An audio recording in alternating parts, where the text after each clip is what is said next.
குலதெய்வ அருளை பெற்றுத்தரும் புரட்டாசி 3வது சனிக்கிழமை. நாளை அக்டோபர் 4ஆம் தேதி புரட்டாசி மாதம் 3வது சனிக்கிழமையாகும். புரட்டாசி மாதத்தில் வரும் சனிக்கிழமைகள் பெருமாளுக்கு உகந்தது.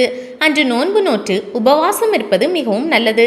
உப என்றால் சமீபம் என்று பொருள், வாசம் என்றால் வசிப்பது என்று பொருள். இறைவனுக்கு சமீபமாக செல்ல நாம் நோன்பு நோக்கிறோம்.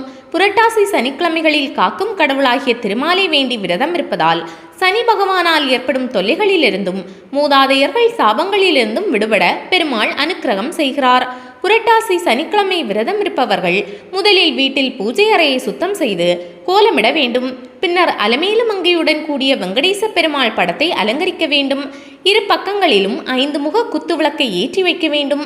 பூஜைக்குரியவற்றை சேகரித்து வைத்து ராகு காலம் யமகண்டம் நேரம் இல்லாமல் நல்ல நேரத்தில் மாவிளக்கேற்றி பூஜிக்க வேண்டும். சர்க்கரை பொங்கல், வடை, எள் சாதத்தை நிவேதனமாக படைக்கலாம். புரட்டாசி மாதம் ஒவ்வொரு சனிக்கிழமை என்றும் மாவிளக்கு ஏற்றி பூஜைகள் செய்ய வேண்டும். அரிசி மாவு, வெல்லம் ஆகியவற்றை கலந்து மாவில் ஒரு பகுதியை இளநீர் விட்டு பிசைந்து தீபம் போல் செய்து மீதி மாவை குவித்து அதன் மேல் பஞ்சினால் பூவத்தி போல் செய்து அதை தீபத்தில் வைத்து சுத்தமான நெய் ஊற்றி விளக்கேற்ற வேண்டும். அதன் பிறகு பூஜைகள் செய்து ஆரத்தி காட்ட வேண்டும். பூஜை முடிந்ததும் தேங்காயை துருவி மாவுடன் அதை கலந்து அனைவருக்கும் பிரசாதமாக கொடுக்கலாம்.